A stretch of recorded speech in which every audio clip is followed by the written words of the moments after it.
It's wrapping up time. My name is Nonkazimulo Cindi, and thank you so much for tuning in. Welcome to Wrap It Up. It is officially on your screen. Thank you so much for tuning in. Remember to like, to share, and to subscribe to my channel. We love your views, so keep them coming. Keep those comments coming. They do matter. Now, you're about to hear a wrap up of the past week's most trending news stories. Let's get into it. We saw that the first story that broke out in the week was of the Butterworth bus accident that happened in Eastern Cape, in which 61 people were injured and 25 people died. And the Transport Minister, Fikile Mbalula, was saying that he's going to investigate further into this accident, saying that it was too fishy that 61 people were injured. It shows that this bus was overloaded. So I will bring you the results of that investigation that he will be having with his team. We also learned that there was a Black Business Council annual summit that took place in Midrand, in which a lot of issues regarding South Africa and the economy were discussed, with the president of the council, Sandile Zungu, highlighting the fragile SA economy and also the public wage bill cut. And he said, nonetheless, there is still hope for South Africa. So I want to know from you, do you share in his sentiment that there's hope for South Africa? I believe there is, but your views also matter. Another story that we learned of is of South Africa officially being in recession, and the president was not surprised at all, saying that the current economic state is also the cause of this recession, as well as load shedding, saying that it has been slowing down production as well as trade. So I know that you and I are not surprised that we are at a point of recession, and hopefully it will end soon. We cannot afford to have a recession.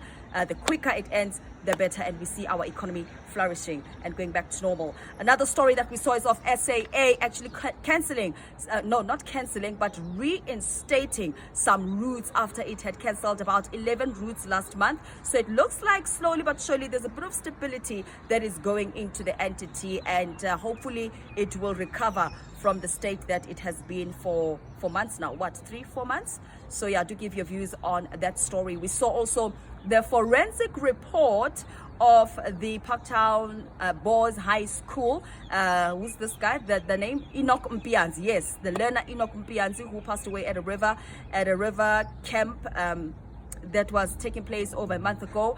And the Gauteng Education MEC Panyaza Lesufi was revealing the details of this report, saying that the highlight of it was negligence, not only by the camp but also by the teachers. I was shocked at the details that the teachers were not present at the water activity. The teachers were not present to assist these learners during this water activity, and that the school had 12 life jackets, yet there were 204 learners. That really shocked me. It showed a lot of carelessness and recklessness, and I believe that there is more that is about to come out. It's like the family can hire PIs to find out more information about how the death of Enoch really was, and the things that happened behind the scenes. I just feel like there's so much more that still needs to be known. But it's so sad. 12 life jackets versus 204 learners. That is recklessness at its highest rate. And I was so touched even when Panyaza was saying that there was a learner who was reporting to say that he was holding 2 learners, and one of them was Enoch, and he was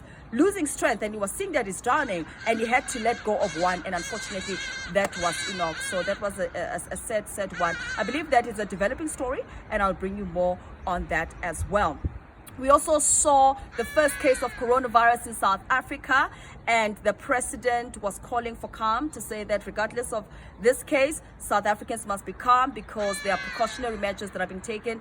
And this person is a 38-year-old man who was from Italy with his family and 10 other people, and he had symptoms of fever and that are related to flu.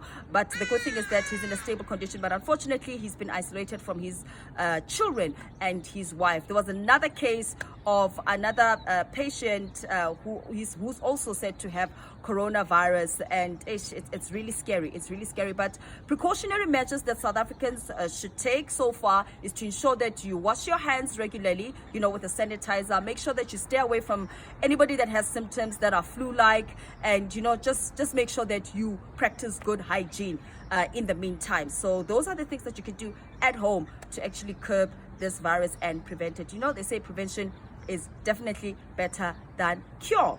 When it comes to the sports news, we saw all sporting activities and competitions being cancelled in Italy due to the coronavirus. Fans are expected or are told not to attend this event at all, and some schooling activities have been cancelled. Schools have been closed temporarily, as well as some tertiary institutions, so that everybody is just safe. And in Italy so far, over 107 deaths have been reported. And remember, this first case of coronavirus, this was the man coming from Italy, so he definitely did contract it from that side, from that country. So it's quite something. It's quite something. We also saw Tshwane being under administration. The Gauteng Premier David Makura reported that Tshwane is officially under administration for the next 90 days. After 90 days, there will be by-elections in which administrators will be selected. It has been a mess in Tshwane, and I'm not surprised that it was dissolved. So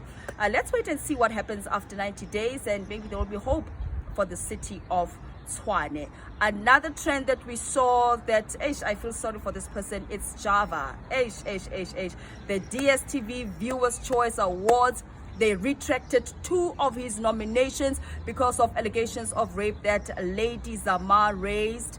And Twitter has been angry. People on social media are furious. They are fuming at the fact that Java actually went insofar as raping Lady Zama. It has been an ongoing one for months, where we saw Lady Zama taking to Twitter and social media on how her relationship with Java was, but for it to reach rape, it's really sad. And we know that not only when an artist, but when a public figure's reputation is damaged through rape, it's really difficult for their image to be seen in another way. Look at the likes of R. Kelly and other stars who were actually accused of rape. Their lives were never the same. So I really feel sorry for Java, because his career is also on the line, and it can get worse. It can dwindle from now. So yeah, it was a heavy one. But that's a wrap up of all the stories that I had for you this week. I'll be back again next week for another exciting episode of Wrap It Up. Remember to share, to like, and to subscribe to my channel. This is Wrap It Up. Shop.